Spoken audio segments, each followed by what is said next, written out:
ආයුබෝවන් දුවේ පුතේ අද මම කරන්නේ 11 වෙනි ශ්‍රේණියේ පාඩම 11 වෙනි ශ්‍රේණියේ පළවෙනි පාඩම පුතේ අද මම කරන්නේ පළවෙනි පාඩම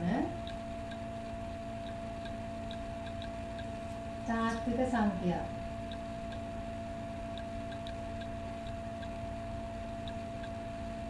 තාත්වික සංඛ්‍යා කියන පාඩම දැන් 11 වෙනි ශ්‍රේණියේ පාඩම් මම අද ඉඳලා දානවා ඔක්කොම පුතාලා ඒක නිසා පිළිවෙලට මේ පාඩම් ටික බලන්න පුතේ තාත්වික සංඛ්‍යා කියන්නේ මොකක්ද කියලා. ඉස්සර කාලේ මිනිස්සු පුතේ පාවිච්චි කරේ 1 2 3 ඔය වගේ ඒ මිනිස්සුගේ අවශ්‍යතාව අනුව 1 2 3 වගේ ඔය වගේ සංඛ්‍යා තමයි පාවිච්චි කරේ. නමුත් ගණිතයේ දියුණුවත් එක්ක මිනිසුන්ගේ අවශ්‍යතාව වැඩි වුණා. එතකොට පුතේ පාවිච්චි කරන්න පටන් ගත්තා බිංදුව. ඒ කියන්නේ ශුන්‍ය ඒ වගේම ධන සංඛ්‍යා සහ ඍණ සංඛ්‍යා. ඒ කියන්නේ අපි හිතමු ධන සංඛ්‍යා අපිට මෙතන පාවිච්චි කරා භාග සංඛ්‍යා. හරි භාග සංඛ්‍යා. වගේ දේවල් පාවිච්චි කරන්න පටන් ගත්තා. ඊට පස්සේ පුතේ තවත් දිනුවෙත්ම ගණිතඥයෝ තවත් සොයාගත්ත පුතේ කුලක කියලා කුලක සංඛ්‍යා. හරිද? මුලටම 1 2 3 4 ඔයගොල්ලෝ අහලා ඇති මුලදී පුතේ මේවට කිව්වේ ගණින සංඛ්‍යා කියලා. ගණින සංඛ්‍යා. නමුත් මේ වචනේ අද භාවිතා වෙන්නේ නැහැ. ගණින සංඛ්‍යා කියන්නේ භාවිතා වෙන්නේ නැහැ. ඊට පස්සේ බිංදුව භාග සංඛ්‍යා ඒ වගේම ධන සංඛ්‍යා ඍණ සංඛ්‍යා ඒ වගේ දේවල් භාවිතා කරන්න පටන් ගත්තා. ඊට පස්සේ තවත් ගණිතයේ දියුණු වෙන්න මේ කුලක කියන සංකල්පය ආවා. හරිද? දැන් පුතේ ඔයාලගේ පාඩමේ තියෙන්නේ මේ පාඩමෙන් ඔයාලට ඉගෙන ගන්න ඕන පුතේ විවිධ සංඛ්‍යා කුලක ඊළඟට ඒවායේ අංකනය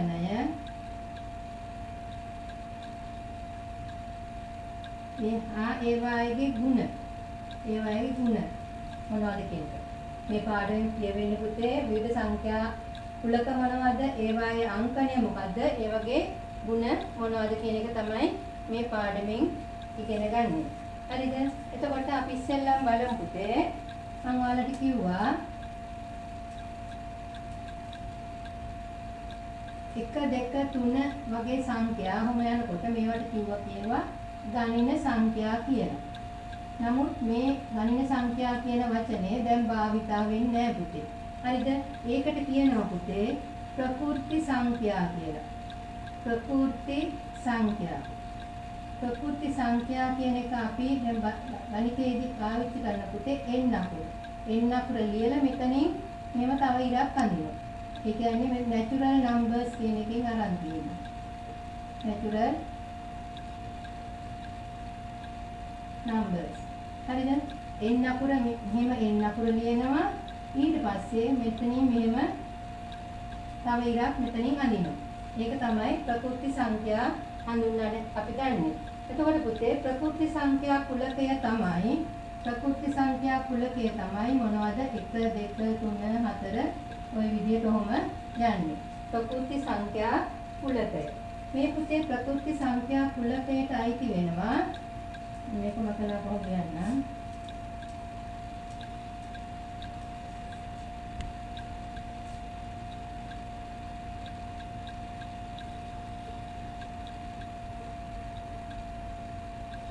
ප්‍රකෘති සංඛ්‍යා කුලකය ඒකට අයිති වෙනවා පුතේ. දැන් උදාහරණ කිව්වොත් අපි ගත්තොත් මෙහෙම ඉරට්ටේ සංඛ්‍යා කුලකය. ඉරට්ටේ සංඛ්‍යා කුලකය කිව්වොත් උතලා ගන්නවා ඉරට්ටේ සංඛ්‍යා වලින් හැදිච්ච කුලකයක්. අර ගන්නවා මේ සංගල වර්හන් තමයි අපි කුලකයක් වෙනකොට යොදන්නේ.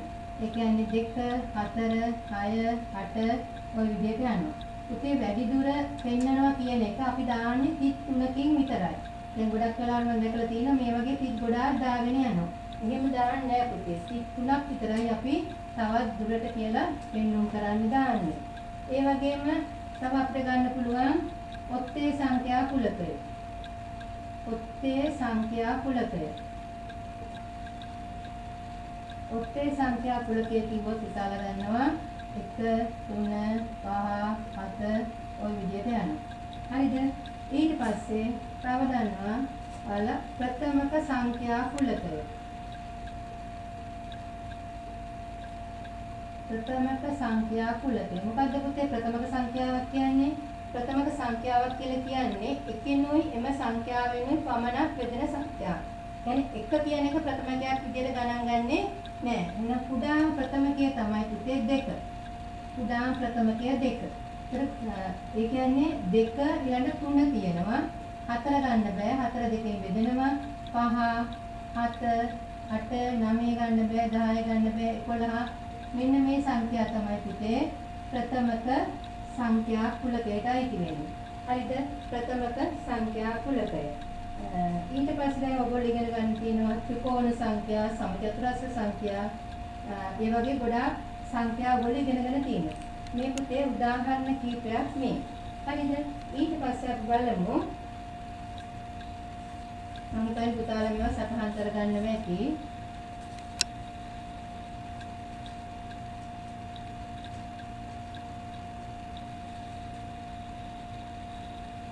ඊට පස්සේ අපි බලමු නිකිල කියන්නේ මොකක්ද කියලා. නිකිල. හරිද? නිකිල කියලා කියනකොට පුතේ මේක කොටස් කීපයකට බෙදෙනවා. ධන නිකිල, ශුන්‍ය, ඍණ නිකිල. ධන නිකිල, ශුන්‍ය, ඍණ නිකිල. හරිද? නිකිල කියන එකට ගන්න අපි පුතේ මතක තියාගන්න ඉසෙට්. හරිද? ඉසෙට් වල අර විදියටම මෙතනින් අර ඉරි දෙකක් ඇඳෙනවා පුතේ. ඉසෙට්. හරිද? ඉසෙට් කියන එකට ධන නිකිල දැන් නිකිල කියන්නේ ධන සංඛ්‍යයි ශුන්‍යයි ඍණ සංඛ්‍යයි. පුතාලට ඒක පැහැදිලි ඇති. එතකොට අපිට මේක පෙන්වන්න පුළුවන් පුතේ මේ විදියට ඉරි ටිකක් දානවා. ඊට පස්සේ අපි හිතමු ඍණ 3ෙන් පටන් ගන්නවා කියලා. ඍණ 2 1 ඍණ 1 බිංදුව 1 2 3 ඔය විදිහට යනවා පුතේ. පැහැදිලිද? ඔයාලට මතක ඇති අර සංඛ්‍යා රේඛාවේ අපි දක්වන්නේ සංඛ්‍යා රේඛාවේ දක්වන්නේ අන්න ඒ වගේ. හරිද? මේකට කියන්නේ නිකිල කුලකය. දැන් මේ නිකිල බෙදෙනවා පුතේ. නිකිල බෙදෙනවා මේ විදිහට. ධන නිකිල සහ ඍණ නිකිල.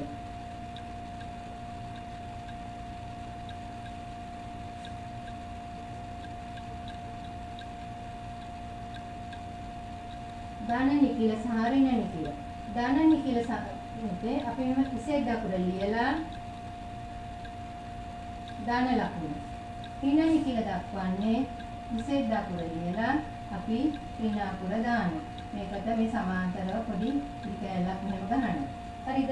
ධන නිකිල ඍණ නිකිල. මතක තියාගන්න මේකට බිංදුව අයිති නෑ පුතේ. ධන නිකිලයක් කිව්වත් බිංදුව අයිති නෑ. ඍණ නිකිලයක් කිව්වත් බිංදුව අයිති නෑ. දැන් ධන නිකිල වලට මොනවද එන්නේ? ධන නිකිල අපි කොහොමද කුලකේ ලියන්නේ? ඉසෙට් ලියනවා ධන නිකිල මෙහෙම දානවා. ඊට පස්සේ මොනවද අපි ලියන්නේ? 1 2 3 ඔය විදිහට යනවා පුතේ. හරිද? ඍණ නිකිල වලට අපි ලියන්නේ මෙහෙම දානවා ඍණ ලකුණ. ඊට පස්සේ දැන් බලන්න අපිට ලියාගෙන යන්න පුළුවන් ඍණ 1 ඍණ 2 ඍණ 3 ඔය විදිහට. ඔය ඍණ නිකිල. නමුත් මේ බිංදුව අයිති නෑ පුතේ. මේ දෙකටම බිංදුව කියන එක අයිති නෑ. ධන නිකිලයකුත් නෙවෙයි බිංදුව, ඍණ නිකිලයකුත් නෙවෙයි බිංදුව. මම හිතන්නේ දැන් පුතාලට පැහැදිලි ඇති.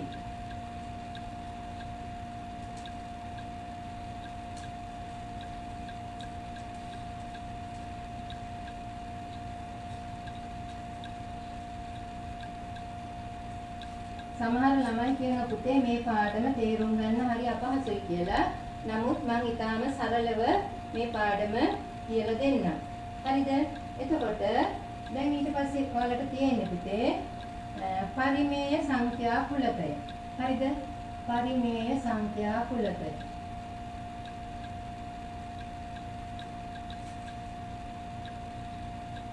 අපි ඒකට අපි දාන්නේ පුතේ Q අකුර කැපිටල් Q අකුර ලියලා මෙතනින් මෙහෙම ඉරක් අඳිනවා. පරිමේය සංඛ්‍යා කුලකය. හරිද? මේකේ පුතේ පරිමේය සංඛ්‍යා කුලකය කියලා කියන්නේ අපිට මේක කුලක අංකණයෙන් දැක්වුවොත් අපිට ලියන්න පුළුවන් පුතේ මෙහෙම Q ලියනවා. ඊට පස්සේ කොහොමද ලියන්නේ x කියන එක අපි x කියන එක හඳුන්වනවා x මේ 32 දානවා. මේකේ කියන්නේ පුතේ 32 කෙසේද යත් කියන එක. පැහැදිලිද? x යනු x කෙසේද යත් මේක ලියනවා පුතේ a බෙදීම b මේක පුතාලා ඉස්සරහටම ගැඹුරු කියලා හිතන්න එපා. හොඳට මතක තියාගන්න. x කෙසේද යත් a බෙදීම b නමුත් මේකේ b අසමානයි බිඳුව වෙන්න ඕනේ පුතේ. ඇයි? ඔයාලා දන්නව කවදා බිඳුවෙන් බෙදන්න බෑ කියලා. බිඳුවෙන් බෙදන්න බෑ. b අසමානයි බිඳුවයි a b කියන ඒවා අයිති වෙනවා පුතේ නිකිල සංඛ්‍යාවකට. හරිද? a b කියන ඒවා අයිති වෙන්නේ පුතේ නිකිල සංඛ්‍යාවකට. පැහැදිලිද? x යනු x කෙසේද යත් a බෙදීම b මේකේ b අසමානයි බිඳුව වෙන්න ඕනේ පුතේ කොයි වෙලාවකත් බිඳුවෙන් අපිට බෙදන්න බෑ. එතකොට මේ a b කියන දෙක අයිති වෙන්නේ නිකිලයකට. ඒක තවත් විදියකට අපිට ලියන්න පුළුවන් පුතේ q කියන්නේ x a බෙදීම b අපිට කියන්න පුළුවන් a අවයවය ධන නිකිලයේ ඒ වගේම a අවයවයක් නිකිලයේ b අවයවයක් ධන නිකිලය. මෙන්න මේ අතු දැක්වීම් දෙක තමයි පුතේ තියෙන්නේ. හරිද? මේක ධන නිකිලයක් මේක නිකිලයක්. ඒ කියන්නේ භාග සංඛ්‍යාවක් වෙනවා. භාග සංඛ්‍යාවක් ඒකේ b අසමානයි බිඳුව. හරිද? b අසමානයි බිඳුවයි. මේක ලියන්නේ නැහැ. b අසමානයි බිඳුවයි. ඒ වගේම ab කියන්නේ නිකිල. මේකේ විදිහට කියන්නේ a කියන්නේ නිකිලයක් b කියන්නේ ධන නිකිලයක්. දැන් අපි මේකට අපි බලමු මේකේ තියෙන ගුණාංග මොනවද කියලා පුතේ. හරිද?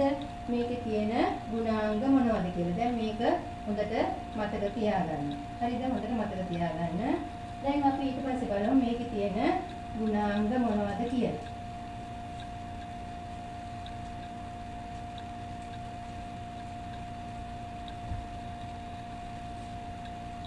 පළවෙනි එක සියලුම පූර්ණ සංඛ්‍යා පරිමේය සංඛ්‍යා වේ. සියලුම පූර්ණ සංඛ්‍යා පරිමේය සංඛ්‍යා වේ. ඒ කියන්නේ පුතේ භාගයක් විදිහට ලියන්න අපි හිතමු 5 කියන එක. 5 කියන එක අපිට ලියන්න පුළුවන් 5 බෙදීම 1 කියලා. 5 බෙදීම 1. මේක අර a බෙදීම b වගේ. පැහැදිලිද? අපිට කියමු 3 ලියන්න පුළුවන් අපිට 3 බෙදීම 1. හරිද? 100 ලියන්න පුළුවන් 100 බෙදීම 1. හරිද? ওই විදිහට. ඒ කියන්නේ සියලුම පූර්ණ සංඛ්‍යා පරිමේය සංඛ්‍යා වේ. ඊළඟට 2 සියලුම භාග පරිමේය සංඛ්‍යා වේ. සියලුම භාග පරිමේය සංඛ්‍යා වේ. ඒ කියන්නේ අපි ගත්තොත් 5න් 3 10න් 7 20න් 11 ඔය වගේ අපිට ගන්න පුළුවන් සියලුම භාග පරිමේය සංඛ්‍යා වේ. මෙන්න මේ ඊළඟ එක තමයි පුතේ ටිකක් ඔයගොල්ලෝ තේරුම් ගන්න ඕනේ. හරිද? සියලුම අන්ත දශම මේ වචනේ මම කියලා දෙන්නම්. පරිමේය සංඛ්‍යා වේ. හරිද? සියලුම අන්ත දශම. මොකද්ද මේ අන්ත දශම කියලා කියන්නේ පුතේ? අන්ත දශම කියලා කියන්නේ බෙදලා ඉවරයක් කරන්න පුළුවන්. යම් සංඛ්‍යාවකින් බෙදුවොත් ඒක බෙදලා ඉවරයක් කරන්න පුළුවන්. තව විදිහට අවසානයක් තියෙනවා. හරිද? අවසානයක් තියෙන දශම. හරිද? අවසානයක් තිබෙන සියලුම දශම. වලට කියනවා අපි අන්ත දශම කියලා. හරිද? දැන් මොනවද අපි ඉගෙන ගත්තේ? සියලුම පූර්ණ සංඛ්‍යා පරිමේය සංඛ්‍යාවේ සියලුම භාග පරිමේය සංඛ්‍යාවේ සියලුම අන්ත දශම පරිමේය සංඛ්‍යාවේ. අපි මේකට උදාහරණයක් කරන් බලමු. හරිද? උදාහරණ කීපයක් කරන්න. අපි හිතමු පළවෙනි එක භාගය. හරිද? භාගය කියන එක ඔයාලා දන්නවා කොහොමද අපි ලියන්නේ? දශම 5යි. මේක වඩා යන්න පුළුවන්ද? හරිද? 1 2කින් බෙදුවාම කොහොමද එන්නේ? එකට නෑ. දශම ටික දානවා. ඊළඟට මෙතනට බිංදුවක් ගන්නවා 10ට දෙවරක් 5යි. මේක වඩා බෙදෙන්නේ නැහැනේ. එහෙනම් මේක මෙතනින් ඉවරයි. අවසానයි. දැන් මෙන්න මේ වගේ වට කියනවා පුතේ අපි අන්ත දශම කියලා. හරිද? අන්ත දශම. තව මම උදාහරණ කීපයක් කරන්නම්කෝ.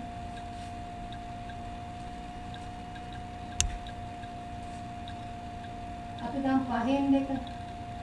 5න් 2 කීයද වෙන්නේ පුතේ? බෙදුවාම එතන දශම ටික දානවා. 2ට 5 නැහැ. 20ට 5 4යි. ඊට වඩා බෙදෙන්නේ නැහැනේ. එතකොට මේක දශම 4යි. එහෙනම් මේවා අන්ත දශම. මේක බෙදලා ඉවරයි. හරිද? තව එකක් ගමු අපි. 10න් 7. 10න් 7 කියන්නේ කීයද පුතේ? ඔයාලා දන්නවා 10න් 7 කියන්නේ දශම 7යි. පැහැදිලිද? ඒ කියන්නේ 7 බෙදන්න 10න්. ඒ කියන්නේ 7 10න් බෙදන්න ඕගොල්ලන්ට 7 කියන්නේ පුතේ 7.0නේ. 10න් බෙදනවා කියන්නේ මොකද්ද? මේ දශම ස්ථානේ මේ පැත්තට එකක් ගෙනියනවා. 10න් වැඩි කරනකොට අපි ඉස්සරහට ගෙනියනවා. 10න් බෙදනකොට මේ පැත්තට ගෙනියනවා. හරිද? ඒක ඕගොල්ලන්ට පැටලෙනවා නම් 7 10න් බෙදලා බලන්න. ඒතර 7ට නෑ දශම ටික ගන්නවා. එනකොට 70ට 7යි. හරිද? දැන් මේකත් අන්ත දශමයක්. හරිද? මේකත් අන්ත දශමයක්. ඊට පස්සේ අපි ගමු 8න් 11 කියන එක. හරිද? 8න් 11 බලන්න පුතේ. 8න් 11. ඒ කියන්නේ 11 බෙදන්න ඕනේ 8න්. 11 බෙදන්න ඕනේ 8න්. දැන් බලන්න 11ට කීයද? 8 වරක් 1යි. 3ක් ඉතිරි. ඊළඟට 30ට. 30ට 8 වරක් කීයද? 3 24යි. 6ක් ඉතිරි. 60ට 8 වරක් 7 56යි. 4ක් ඉතිරි. 40ට 8 වරක් 5යි. එහෙනම් 8න් 11 කියන්නේ පුතේ 1.3යි 7යි 5යි. එතනින් බෙදලා ඉවරයි. වෙන කීයක්වත් නැහැ. එහෙනම් මෙන්න මේ වගේ භාග වලට අපි කියනවා පුතේ අන්ත දශම. අන්ත දශම. හරිද? අන්ත දශම. දැන් අපි බලමු මේ වගේ නොවෙන ඒවා. හරිද? දැන් ඔන්න කිව්වා අපි සියලුම අන්ත දශම පරිමේය සංඛ්‍යා වේ. තුන්වෙනි කරුණ. ඊට පස්සේ අපි බලමු සියලුම අනන්ත දශම.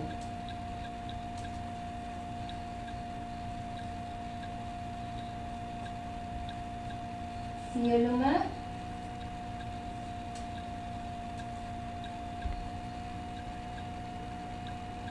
අනන්ත දශම. මේකට පුතේ නමක් කියනවා සමාවර්ත දශම කියලා. සමාවර්ත දශම. හරිද? සමාවර්ත දශම පරිමේය සංඛ්‍යා වේ.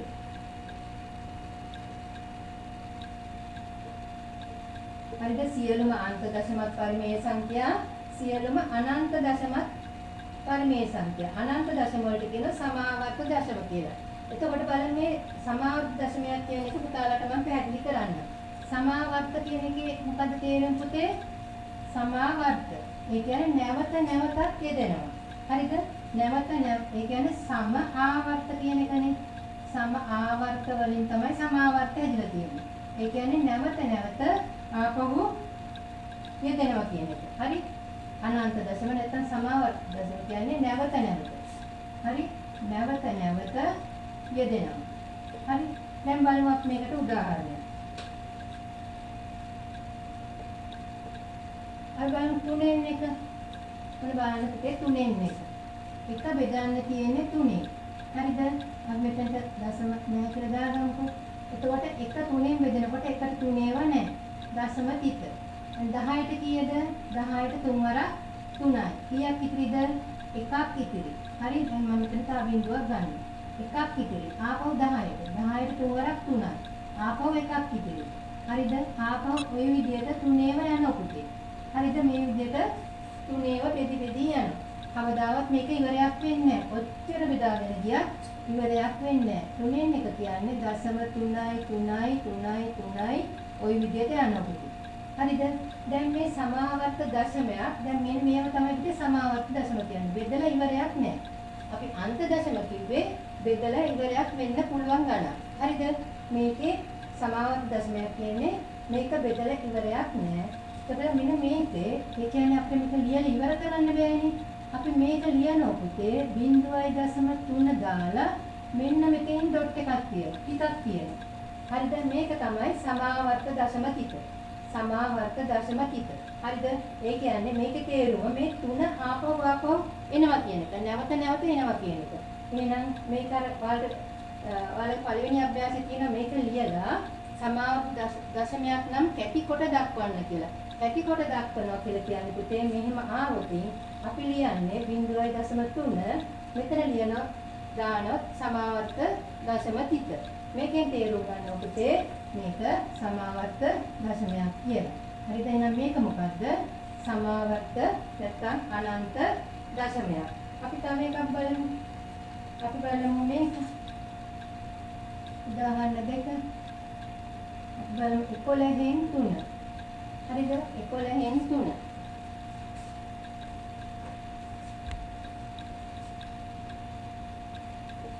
අපි 11 බෙදාගෙන යම් සරි.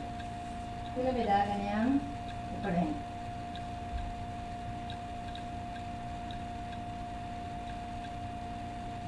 දැන් 3 ඔය විදිහට එනවා. හරිද? දැන් 3ට තියනවාද 11 ඒවා? නෑ. ඊළඟට 30ට. 30ට කීයද? 11 2 22යි. හරිද? කීයක් ඉතිරිද? 8ක් ඉතිරි. 8ක් ඉතිරි. හරි 3ට නෑ. ඊළඟට 30ට 11 2 22යි. 8ක් ඉතිරි. 80ට 11 7 77යි. හරිද? 11 7 74යි. කීයක් ඉතිරිද? 3ක් ඉතිරි. දැන් 30ට 11 2 22යි. දැන් ආපහු 8ක් ඉතිරි. එතකොට 80ට 11 7යි. හරි 77යි. ආපහු 3ක් ඉතිරි. එතකොට 30ට කීයද? 11 2 22යි. ආපහු 8ක් ඉතිරි. 80ට ওই විදියට පුතේ දිගටම යනවා. දශම 2.7යි 2.7යි 2.7යි ওই විදියට දිගටම යනවා. 11න් 3 අපිට ලියන්න පුළුවන්. දශම 2.7යි 2.7යි 2.7යි කොහොම යනවා දිගටම. මොකද වෙන්නේ මේකේ? බලන්න 2.7 2.7 2.7. එහෙනම් අපි මේක ලියනවා පුතේ මෙන්න මේ විදියට. දැන් මේක ඉස්සෙල් දශම 3 විතරයි නැවත නැවත යෙදුනේ. ඒක සමාවර්ත දශම ටික මෙතෙන්ට ලියනවා. එහෙනම් මේකේ දශම 2.7 2.7 2.7 ඒ විදිහට දිගටම යනවා. අපි මේක ලියනවා පුතේ දශම 2.7 දෙකට උඩිනුත් ටිකක් තියෙනවා 7ට උඩිනුත් ටිකක් තියෙනවා. දෙකට උඩිනුත් ටිකක් තියෙනවා 7ට උඩිනුත් ටිකක් තියෙනවා. දැන් පුතාලට එක පැහැදිලි ඇති.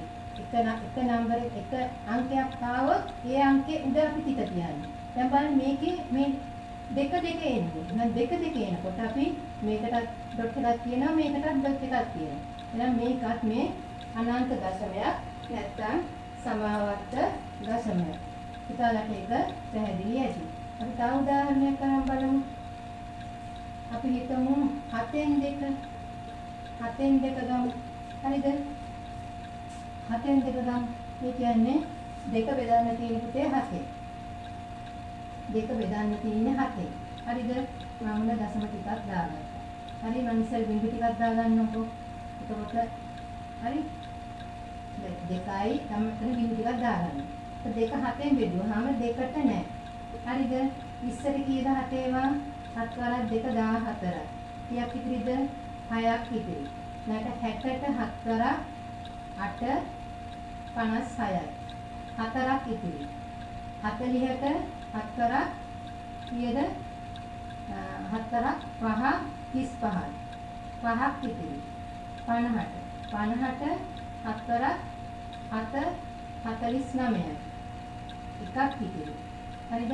4ක් 49යි එකක් ඉතිරි. 10ට 7 වරක් 1යි. 3ක් ඉතිරි. 30ට 7 වරක් 4 28යි. හරිද? 7 වරක් 4 28යි.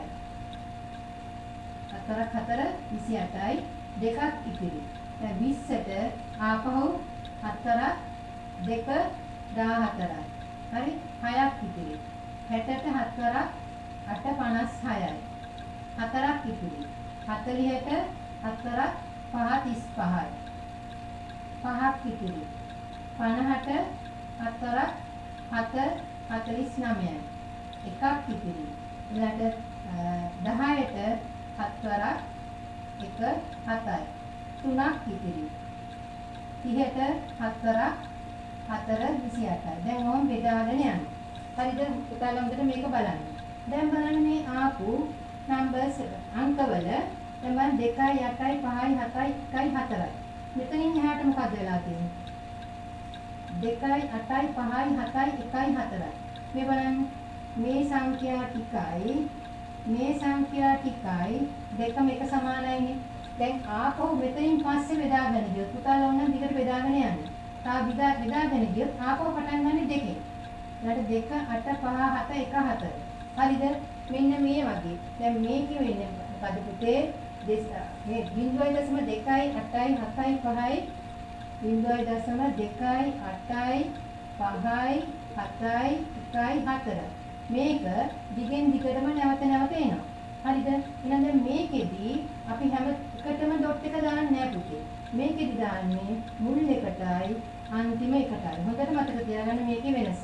දැන් මේ එන්න පුළුවන් අවස්ථා ඔක්කොම කිව්වා පුතාලට. ඒ කියන්නේ එක ගානක් නම් එකම නම්බර එක එනවනම් ඒකට උඩින් අපි ඩොට් එක දානවා. අපිට මේ වගේ දෙක එනවනම් ඒ දෙකටම දානවා. ඊට පස්සේ අපි හිතමු මේ වගේ අංක කීපයක් එනවනම් මුල් අංකෙට දානවා අන්තිම අංකෙට දානවා. ඒ කියන්නේ ආපහු මේ රිපීට් වෙනවා. නැවත ආපහු ඇති වෙන අංක සමූහයේ මුල් එකටයි අන්තිම එකටයි මුල් එකටයි අන්තිම එකටයි තමයි අපි 32 දාන්නේ.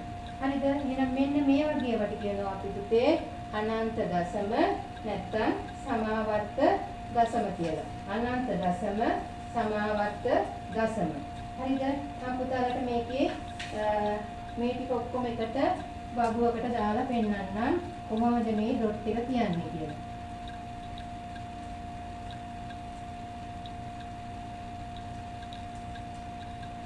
පුතාලගෙන් මේක අර පළවෙනි අභ්‍යාසයේ ගණන් වල තිබුණා පුතේ. හරි? ඒකයි මම මෙහෙම ලියන්නේ. හරිද? දැන් පුතාලා හිතන්න. ඔයාලට දීලා තියෙනවා මෙහෙම. සමාවර්ත දශමයේ තියෙනවා.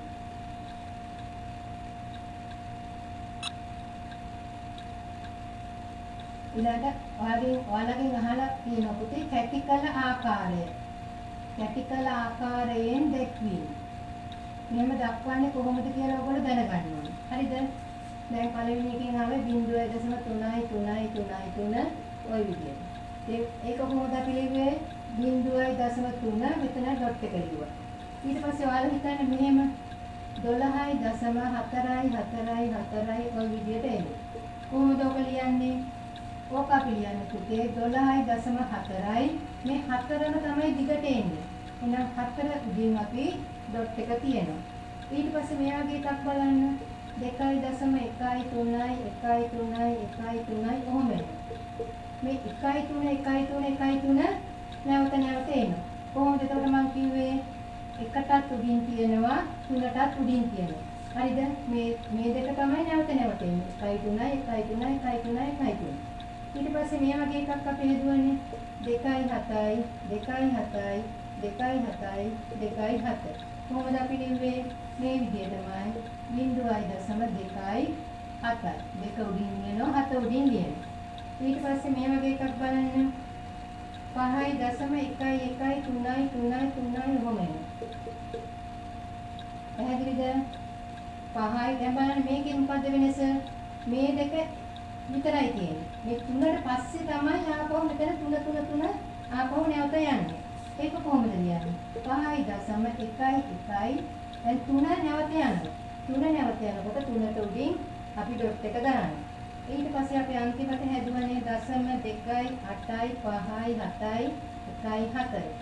ඊළඟට ආපහු 2යි 8යි 5යි 7යි 1යි 4. ඔහොම යනවා පුතේ දිගට. හරිද? දැන් බලන්න මේක එක කොටසක් මේක එක කොටසක්. හරිද?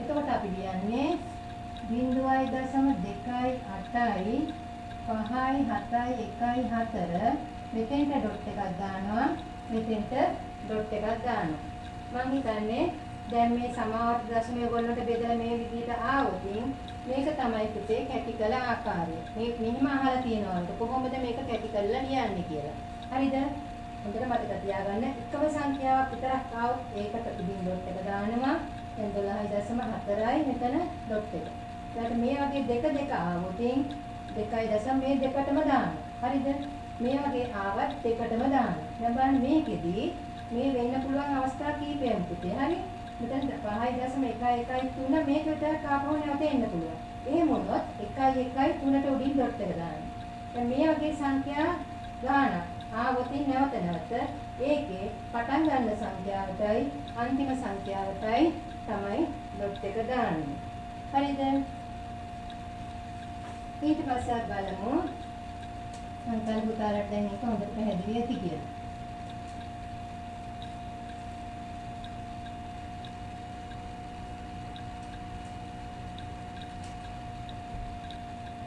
ඊට පස්සේ බලමු අන්ත දශම හා සමාවර්ත දශම වෙන්කොට කොහොමද හඳුනාගන්නේ කියලා. වෙන්කොට හඳුනා ගැනීම. පුතාලගේ 1.1 අභ්‍යාසයේ පුතාලගේ 1.1 අභ්‍යාසයේ තියෙන්නේ මේ වගේ ගණන් ටික. කොහොමද ගණන් භාග කීපයක් සංඛ්‍යා කීපයක් දීලා තියෙනවා. ඒවා අන්ත දශමද සමාවර්ත නැත්නම් අන්ත දශමද අනන්ත දශමද නැත්නම් අන්ත දශමද සමාවර්ත දශමද කියලා හොයාගන්න කියලා. එතකොට පුතේ මම ලේසි ක්‍රමයක් කියලා දෙන්නම්. පුතාලගේ ඔක මේ පොතේ පිටුවක් ඔක ඊළඟ පිටුවෙත් මේක කියනවා. නමුත් සමහරක් අය කියනවා ඒක කියවලා තේරුම් ගන්න අමාරුයි කියලා. මම ඊටාම සරලව කොහොමද මේක අන්ත දශමයක්ද අනන්ත දශමයක්ද කියලා තේරුම් කරලා දෙන්නම් පුතේ. හරිද? අන්ත දශමයක්ද අනන්ත දශමයක්ද කියලා හොයාගන්නේ කියලා තේරුම් කරලා සරලවම කියන්න. අපි හිතමු ඔයාලට කියනවා යා පරිමේය සංඛ්‍යාවක් තියෙනවා පුතේ භාග සංඛ්‍යාවක් A බෙදීම B කියලා. හරිද? මේ A බෙදීම B වල පුතේ හැමතිස්සෙම B අසමානයි බිඳුවයි. B බිඳුවට සමාන වෙන්න බෑ. හරිද? B බිඳුවට සමාන වෙන්න බෑ. අපි හිතමු මේ දෙකේ පොදු සාධකයක් නැහැ කියලා. A වලයි B වලයි පොදු සාධක නැහැ. ඒ කියන්නේ පුතේ මෙහෙමයි. අපි හිතමු මෙතන තියෙනවා උඩ 3 යට තියෙනවා 15. එහෙම වුණොත් මොකද වෙන්නේ? මේ 15 කියන්නේ 3 වරක් 5. හරිද? මේ 15 කියන්නේ 3 වරක් 5. එහෙනම් මෙන්න මේ වගේ එකක් නෙවෙයි. ඒ කියන්නේ මේ දෙකේ පොදු සාධක නැහැ. හරිද? මේ දෙකේ පොදු සාධක නැහැ. හරිද? පොදු සාධක නැහැ. එහෙම එකේ පුතේ බලන්න මෙන්න මෙහෙම. ඔයාලා මේක අන්ත දශමද සමාවර්ත දශමයක්ද කියලා හරිද? අන්ත දශම හා සමාවර්ත දශම යක්ක තෝරගන්න පුතේ ඉස්සෙල්ලම් බලන්න ඕනේ දැන් මේක B අසමානයි බිඳුවයි ඊළඟට මේ දෙකේ පොදු සාධක නැති වෙන්නේ. ඊට පස්සේ බලන්න B වල. ඒ කියන්නේ හරය බලන්න. හරිද? ඒ කියන්නේ හරයේ ලවයේ වල ගන්න මේ ලවය මේක හරය. හරයේ ලවයේ පොදු සාධක නැහැ. ඊට පස්සේ හරය දිහා බලන්න. හරයේ ඔයාලට ඇවිල්ලා තියෙනවනම් හරිද? මෙන්න මේ විදියට. දෙකේ යම්කිසි බලයක් අපි හිතමු n කියලා. ඒ වගේම පහේ යම්කිසි බලයක්. එහෙම නැත්නම් දෙකේ පහේ දෙකේම යම්කිසි බලයක්. හරි? ඇවිල්ලා තියෙනවනම් මෙහෙම තියෙනවනම් අපි ඒකට කියනවා පුතේ ඒ භාගය මොකද්ද? අන්ත දශමයක් කියලා. අන්ත දශම සහිත පරිමේය සංඛ්‍යාව. ඒ වගේම මේ ආකාරයට හරය ලියන්න බැරි නම් මේ ආකාරයට හරය ලිවීමට නොහැකි නම් අපි කියනවා ඒක අනන්ත නැත්නම් සමාවර්ත දශමයක් කියලා. හරිද? අනන්ත නැත්නම් සමාවර්ත දශමයක්. මම ආපහු පැහැදිලි කරන්න. දැන් ඔයාලට යම්කිසි පරිමේය සංඛ්‍යාවක් දීලා තියෙනවා මේ විදිහට. A බෙදීම B භාගයක් විදිහට. එතකොට බලන්න ඔයගොල්ලෝ මේ හරය ලියන්න පුළුවන් නම් ඒ කියන්නේ හරය අපි ඔයගොල්ලෝ දන්නවා ප්‍රථමක සංඛ්‍යාව වලින් බෙදලා අපි ගන්නේ කුඩා පද ගුණාකාරය. ඒ වගේම බලන්න හරය බෙදලා ඒක අපි එන සංඛ්‍යා ප්‍රථමක සංඛ්‍යාව වලින් බෙදලා එන සාධකවල සාධක තියෙන්නේ දෙකේ යම් කිසි බලයකුයි පහේ යම් කිසි බලයකුයි. එහෙම නැත්නම් දෙකේ පහේ දෙකේම යම් කිසි බලයක් නම් ඒවට කියනවා අපි අන්ත දශම කියලා. ඒ වගේම මේ ආකාරයට ඒ කියන්නේ තව මේකට අමතර වෙන ප්‍රථමක සංඛ්‍යාවක් මේකට ඇතුල් වුණොත් වෙන ප්‍රථමක සංඛ්‍යාවක්. ඒ කියන්නේ මේ විදිහට ලියන්න බෑ කියලා කියන්නේ පුතේ. මේකට තව වෙන ප්‍රථමක සංඛ්‍යාවක් ඇතුල් වුණොත් ඒක සමාවර්ත දශමයක් වෙනවා. හරි මම උදාහරණ කිහිපයක් කරන්න පුතාලට මේක පැහැදිලි නැත්නම් ඒ උදාහරණ වලින් පැහැදිලි වෙයි. හරිද? දැන් බලන්න මේක. මම ගන්නවා පළවෙනි උදාහරණය. හරිද? පළවෙනි උදාහරණය ගන්නවම 3 බෙදීම 20. හරිද? 3 බෙදීම 20. දැන් මම මොකද කරන්න කිව්වේ? මේ දැන් 3යි 20යි පොදු සාධක නැහැනේ. 3යි 20යි පොදු සාධක නැහැ. එහෙනම් මම 20 බෙදාගෙන යනවා පුතේ ප්‍රථමක සංඛ්‍යාවලින්. වල ගන්න කුඩාම ප්‍රථමකයේ 2. ඒක දෙකෙන් බෙදුවාම දෙවරක් 10යි. දෙවරක් 5යි. හරිද? එහෙනම් මේක අපිට ලියන්න පුළුවන් කොහොමද? අපිට ලියන්න පුළුවන් 3 බෙදීම දෙකේ බලය වැඩි කිරීම 5. පුතාලට ඒක පැහැදිලිනේ? මේ කියන්නේ දෙකේවා දෙකක්නේ. 2 2 5. මේ කියන්නේ දෙකේ බලය වැඩි කිරීම 5. දැන් බලන්න මම මොකද කිව්වේ? ඒ කියන්නේ දෙකේ යම් කිසි බලයක්. මේ n කියන්නේ 1 2 3 ඕනම සංඛ්‍යාවක් වෙන්න පුළුවන්. හරිද? දෙකේ යම් කිසි බලයක්, පහේ යම් කිසි බලයක්. 5 කියන්නේ කීයද පුතේ? පහේ එකේ බලයනේ. 5 කියන්නේ පහේ එකේ බලය. එහෙනම් දැන් මේක ලියාගෙන තියෙනවා අපි හරය ලියාගෙන තියෙනවා පුතේ මෙන්න මේ විදිහට. දෙකේ බලයකුයි පහේ බලයකුයි. එහෙමනම් අපි කියන්න පුළුවන් මේක මොකද්ද? අන්ත දශමයක්. මේක අන්ත දශමයක්. පුතාලට ඒක පැහැදිලි ඇතිද? හරිද? ඒක අන්ත දශමයක්. ඊට පස්සේ අපි බලමු තව උදාහරණ කිහිපයක්.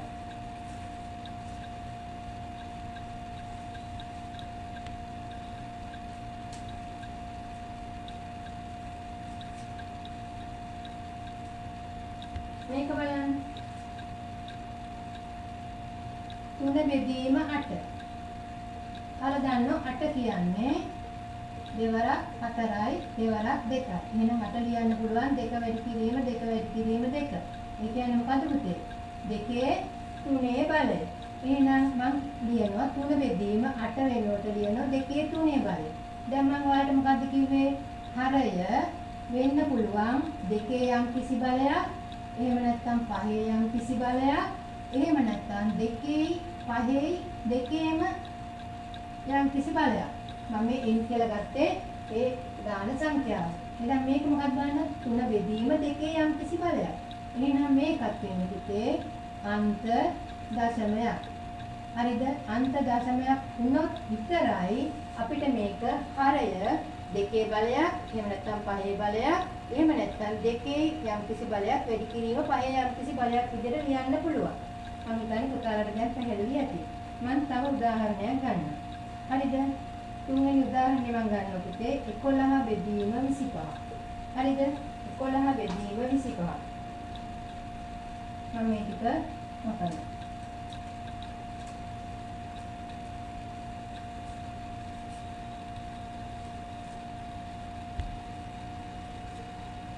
දැන් පුතාලට මේක හරි වැරදි බලන්නත් පුළුවන් පුතේ. දැන් මම ඉස්සෙල්ලා මොකද අන්ත දශමයක් කියලා කියන්නේ බෙදින ඉවර කරන්න පුළුවන් ගාණක් කියලා. හරිද? දැන් අපිට විභාගෙට දුන්නොත් අපි මේ බෙදා ඉන්න නැතුව මේ විදියට බලලා කෙලින්ම උත්තරේ ලියන්න පුළුවන්. නමුත් ඔයාලට ඒක චෙක් කරගන්න ඕන නම් බලන්න 3 8ෙන් බෙදලා. 3 8ෙන් බෙදන්න. හරිද? 3 8ෙන්. දැන් 3 කියන්නේ 3.0නේ. ඒකට 3ට නෑ. හරිද? 30ට කීයද? 8 වරක් 3 24යි. හරිද? 6ක් ඉතිරි. 6ක් ඉතිරි. එතකොට 60ට 8 වරක් 7 56යි. 4ක් ඉතිරි. 40ට 8 වරක් 5යි. හරිනේ? 30ට 8 වරක් 3 24යි. 6ක් ඉතිරි. 60ට 8 වරක් 7 56යි. 4ක් ඉතිරි. 40ට 8 වරක් 5යි. මොන්න බෙදලා ඉවරයි. හරිද? තව ගන්න පුළුවන්ද? බෑ. එහෙනම් මේ මොකද්ද මේක? අන්ත දශමයක්. අන්ත දශමයක්. හරිද? දැන් මෙහෙම බෙදන්න නැතුව පුතාලාට එක සැරේම මෙහෙම ලියන්න පුළුවන්. ඒක පුතාලාට හිතට මදි නම් මේක චෙක් කරලා බලන්න පුළුවන් මේ විදිහට. හරිද? ඊට පස්සේ අපි බලමු 25න් 11. අපි ඉස්සෙල්ලා මේ ක්‍රමයට බලමු. 11. 25 කියන්නේ කීයද පුතේ? 25 කියන්නේ ඔයගොල්ලෝ දන්නවා 5 සරක් 5. එතකොට 5 2 බලය. දැන් පුතාලාට ප්‍රශ්නයක් ඇති දැන් මේක අපිට 5 බලයක් නෑ කියලා හිතුවොත් මම කිව්වේ 2 බලයක් හෝ එහෙම නැත්නම් 5 බලයක් එහෙම නැත්නම් 2 හෝ 5 දෙකම තියෙන්න පුළුවන්. අපිට මෙතන 5 බලයක් ඕන නම් පුතේ අපි මෙතන 5 බිඳුවේ බලය කියලා දාගන්න පුළුවන් නේ. 5 බිඳුවේ බලය කියන්නේ 1යි. නේ? 1 වැඩි කිරීම 2 3 බලය කියන්නේ 2 3 බලයම. හරිද? මම මේක ගැන කිව්වේ නැත්තේ මේක 1 නිසා. දැන් මේකෙත් අපිට දැන් බලන්න මෙතන 5 බලයක් තියෙනවා. දැන් 2 බලයක් නැත්නම් අපිට දාන්න පුළුවන් 2 බිඳුවේ බලය කියලා. හරි? මේක අත්‍යවශ්‍ය නැහැ. මම කිව්වේ එක්ක 2 බලයක් නැත්නම් 5 බලයක් නැත්නම් 2 සහ 5 2 බලයකුයි 5 බලයකුයි ගුණිතය. හරිද? මේක මම වලට පෙන්නුවේ මෙහෙම ලියුවත් කමක් නැහැ. නොලියුවත් ප්‍රශ්නයක් නැහැ. හරිද? එතකොට මම වලට ඒක බලා ගන්න ඕන නිසා කියලා කියන්නම්කෝ. හරිද? එතකොට දැන් බලන්න දැන් මේක එතකොට මොකද වෙන්නේ? 2 බලයකුයි 5 බලයකුයි විතර ලියන්න පුළුවන්. මේකත් වෙන්නේ අන්ත දශමයක්. මේකත් වෙන්නේ අන්ත දශමයක්. දැන් පුතාලට එක චෙක් කරන්න පුළුවන්. 11 බෙදන්න තියෙන්නේ 25. හරිද? මේ 11 කියන්නේ 11.0නේ. ඔන්න 11ට නෑ. දශම කිත. 110ක 25ව 4යිනේ. 25ව 4ක් 100යිනේ. බිඳුවයි 100. මෙතනින් අත්තා බිඳුවක් ගන්න. ඒතකොට කීයද? ආපහු 100ට 4යි. හරිද? බෙදලා ඉවරයි. එහෙනම් මේක අන්ත දශමයක්. පුතාලට ඒක පැහැදිලි ඇති. දැන් මේක ගමු ඊළඟට 10න් 7 කියන එක 10න් 7. එතකොට 10න් බෙදනවා කියන්නේ පුතේ 7 දශම ටික මේ පැත්තට යනවා. ඒ කියන්නේ දශම 7යි. දශම 7යි. එහෙනම් මේකත් බෙදලා ඉවරයි. මේ අන්ත දශමයක්. පැහැදිලිද? මේකත් අන්ත දශමයක්. දැන් අපි මේ වගේ එකක් ගමු.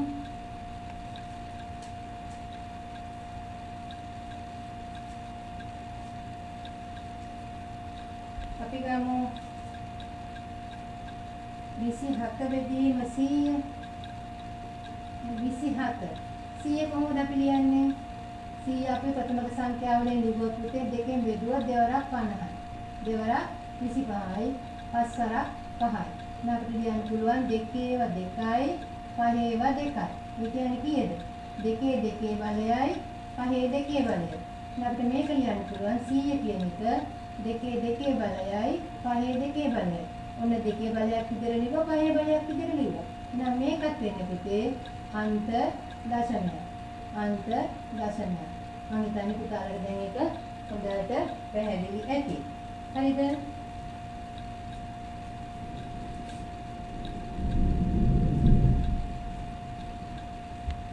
දැන් බලන්න මේකේ 27 100ෙන් බෙදුවම එන්නේ මොකද්ද පුතේ? අපි 27යි දශම බිඳුවනේ. දැන් මොකද වෙන්නේ? 100ෙන් බෙදනවා කියන්නේ මෙතන තියෙන දශම පිට 1යි 2යි. එහෙනම් එන්නේ දශම 2යි 7යි. පැහැදිලිද? එතකොට මේ බෙදලා බැලුවත් හරි. එහෙනම් මේක අන්ත දශමයක්. හරි? ඊට පස්සේ අපි බලමු අනන්ත දශම. නැත්නම් සමාවර්ත දශමයක් කොහොමද අපි ලියන්නේ කියලා. හරිද? සමාවර්ත දශම කොහොමද අපි තේරුම් ගන්නෙ කියලා. හරිද? මතක තියාගන්න පුතේ සමාවර්ත දශමයක් වෙනවා නම් මම කිව්වා හරයේ 2 සහ 5 ඇර වෙන ප්‍රථමක සංඛ්‍යාවක් තියෙන්න ඕනේ කියලා. හරිද? ඒ කියන්නේ 2 සහ 5.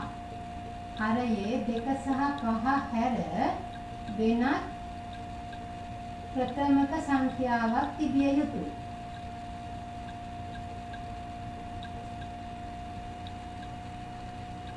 පැහැදිලිද? හරයේ. හරිද? හරය දක්වතින් හරයේ සාධක සෙව්වහම ප්‍රථමක සාධක සෙව්වොත් 2 සහ 5 හැර වෙනත් ප්‍රථමක සංඛ්‍යාවක් තිබුණොත් අපි ඒකට කියනවා පුතේ සමාවර්ත දශම කියලා. නැත්තම් අනන්ත දශම. පැහැදිලිද?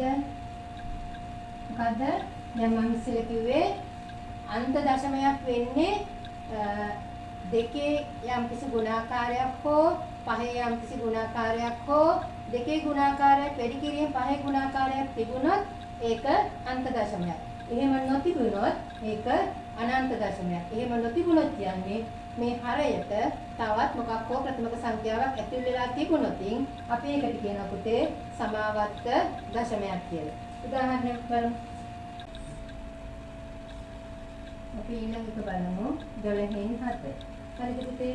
දැන් පුතාලට මේක සමාවර්තද අන්ත දශමයක්ද කියලා බලන්න මම කිව්වා අන්ත දශමයක් වෙනවා නම් පුතේ මේ හරය ලියන්න පුළුවන් දෙකේ බලයක් එහෙම නැත්නම් පහේ බලයක් එහෙම නැත්නම් දෙකේ බලයක් වැඩි කිරීම පහේ බලයක් විදිහට ලියන්න පුළුවන් නම් ඒක අන්ත දශමයක්. එහෙම බැරි නම් ඒක සමාවර්ත දශමයක්. ඒ කියන්නේ මේ හරයට 2යි 5යි ඇර වෙන ප්‍රථමක සංඛ්‍යාවක් ආවොත් ඒක සමාවර්ත දශමයක් වෙනවා. දැන් 7 කියන එක අපිට ලියන්න පුළුවන් පුතේ ප්‍රථමක සංඛ්‍යාව වලින් දෙවරක් 6යි දෙවරක් 3යි. ඒ කියන්නේ දෙකේ බලය වැඩි කිරීම 3. හරිද? දැන් බලන්න මේකේ දෙකේ බලයක් තියෙනවා. නමුත් අමුතුවෙන් තව ප්‍රථමක සංඛ්‍යාවක් ඇවිල්ලා. එහෙනම් මේක අන්ත දශමයක් වෙන්නේ මේක සමාවර්ත දශමයක්. මේක සමාවර්ත දශමයක්. දැන් ඒක චෙක් කරන්න පුළුවන් පුතාලට ඕන 7 12න් බෙදලා. දැන් 7ට නෑ. අපි මාතෘ බිඳු ටිකක් දාගෙන ඉන්නම්. හරිද? එතකොට 7ට නෑ. 70ට 12ක් 5 60යි 10ක් ඉතිරි 100ට 12ක් 96යි 4ක් ඉතිරි 40ට 12ක් 3යි 36යි 4ක් ඉතිරි ඔය විදිහට 3 පුතේ දිගට යනවා. හරිද? 3 දිගට යනවා. එතකොට මෙන්න මේ වගේ පුතාලට සමාවර්ත ආවොත් සමහර ගණන් අහලා තියෙනවා සමාවර්ත දශමය කැටි කරලා ලියන්න කියලා. කැටි කරලා ලියන්නේ පුතේ මම ඔයාලට මේකේ එකින් එකට කියලා දුන්නා. මොකද්ද මෙහෙම දැන් 5යි 8යි මේක තමයි ආපහු නැවත එන්නේ. එතකොට 5යි 8යි 3 දාලා මෙතන දානවා පුතේ සමාවර්ත දශම ටික. ඔන්න දැන් මේකෙන් පැහැදිලි අපිට මේක සමාවර්ත දශමයක් කියලා. මෙහෙම මේ නැතුව තෙලින්ම පුතාලට මෙහෙම හරි ලේසියෙන් ලියන්න පුළුවන්. අපි ඊළඟ ගණන බලමු.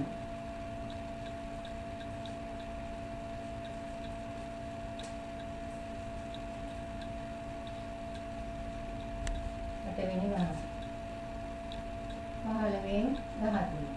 එතකොට 13 15 බෙදන්න ඕනේ. මේක බෙදන්න දෙයක් නැහැ. පුතාලා දන්නවා 3 වරක් 5 කියලා. 3ක් ප්‍රථමකයක් 5ක් ප්‍රථමකයක්. එතකොට පහේ එකේ බලය තියෙනවා. එහෙනම් මෙන්න මෙතෙන්ට ඇවිල්ලා තියෙනවා 3 කියන්නේ. දැන් වෙනම ප්‍රථමකයක්. එහෙනම් අපිට කෙලින්ම කියන්න පුළුවන් පුතේ මේක වෙන ප්‍රථමකයක් ආපු නිසා 2යි 5යි නැතුව මේක සමාවර්ත දශමයක් කියලා. ඒක ඕන පුතාලා චෙක් කරලා බලන්න. දැන් මම මේ ක්‍රම දෙකෙන්ම හැදුවට පුතාලට විභාගයට ආවොත් මේ දෙකෙන් එක ක්‍රමයකින් හදන්න පුළුවන්. හරිද? ඒ කියන්නේ 13 බෙදන්න තියෙන්නේ 15. හරි? 13 බෙදන්න තියෙන්නේ 15. මම ඉන්දුවක් දාගන්නවා. හරි? ඊට පස්සේ 13ට නෑ 130ට 8ක් බලමු 8ක් 40යි 4ක් 8යි 4යි 12. බිඳුවයි ඒකට තා බිඳුවක් ගන්නවා ඒ බිඳුව මම මෙතනට ගන්නවා 100ට 15ක් 690යි ඊට පස්සේ බිඳුවයි 10යි 9ක් 1යි තා බිඳුවක් ගන්නවා 100ට 6යි 90යි තා බිඳුවක් ගන්නවා හරිද 15ක් 6යි ඔය විදිහට පුතේ දිගටම මේක යනවා හරිද එතකොට දශම 8යි 6යි 6යි 6යි ඔය විදිහට යනවා මම කිව්ව පුතාලට මෙතන මේ දිගට යනකොට බිඳු ගොඩාක් දාගෙන යන්න එපා 33යි දාන්න පුතේ මම දෙවියන් සමහර වෙලාවට මේම දිගට දාගෙන යනවා තව දිගට යනවා කියලා පෙන්නන්නේ ඒ අංකනේ වැරදි මෙතන දාන්න ඕනේ 33යි ඊට පස්සේ මේ කැටි කරලා ලිව්වොත් 0.8යි 6 6 තමයි පුතේ රිපීට් නැවත එන්නේ උට 6 උඩින් අපි මෙහෙම සමාවර්ත දශම ටික දානවා. දැන් මම හිතන්නේ පුතාලට ඒක පැහැදිලි ඇති. ඊට පස්සේ අපි තව ගණනක් බලමු.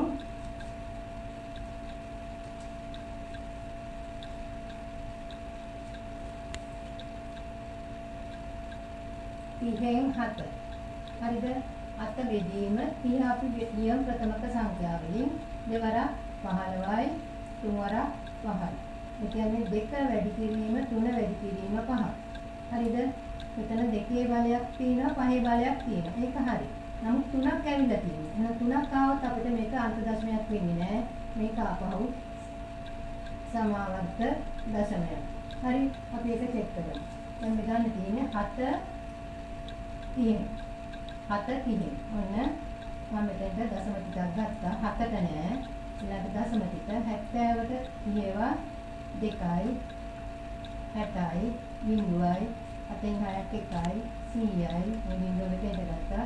100ට 3යි 3 වරක් 90යි ආපහු 10ක් ඉතුරු වෙනවා.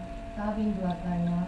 100ට ආපහු 3යි 90යි ආපහු 1යි. දැන් බලන්න පුතේ මේක දිගෙන් දිගටම යනවා. හරිද? මේ 10ක් ඉතුරු වෙනවා. ඒක දිගෙන් දිගටම යනවා. එතකොට මේකේ ඉන්නේ අපිට දශම 2යි 3යි 3යි 3යි ওই විදිහට යන්නේ. මේක අපි කැටි කරලා ලියුවොත් 0.2යි 3යි මෙතන තමයි සමාවර්ත දශම ටික තියන්නේ. දැන් මම හිතන්නේ පුතාලට මේක පැහැදිලි ඇති. පුතාලගේ පොතේ මෙන්න මේ වගේ ගානක් දීලා තියෙනවා. මම මේ ගණන් කීපයෙන් 4ක් 5ක් අරගෙන එක සැරේම උත්තරේ ලියන හැටි කියන්නේ. හරිද? මෙන්න මේ වගේ දීලා තියෙන පුතේ. හරේ පුතාලගේ අභ්‍යාස වල බලන්න 1.1 හරේ පරීක්ෂා කිරීමෙන් පහත දී ඇති එක් පරිමේය සංඛ්‍යාව අන්ත දශමයක්ද සමාවර්ත දශමයක්ද යන්න එක්වරම තෝරා ලියන්න. එක්වරම තෝරා ලියන්න. හරි මේක සංඛ්‍යා ගොඩාක් පරිමේය සංඛ්‍යා ගොඩාක් දාලා තිනවා. මම මේකෙන් කීපයක් ගන්නවා. 16න් 9 ඊළඟට 12න් 7 8න් 3 ඊළඟට 18න් 13 මෙන්න මේ පරිමේය සංඛ්‍යා අපෙන් අහනවා අන්ත දශමයක්ද එහෙම නැත්නම් සමාවර්ත දශමයක්ද කියලා එක්වරම ලියන්න කිව්වේ. එක්වරම ලියන්න. හරිද? එක්වරම ලියන්න නම් මොකද මම කිව්වේ? මේ හරය පරීක්ෂා කරන්න ඕනේ. හරිද?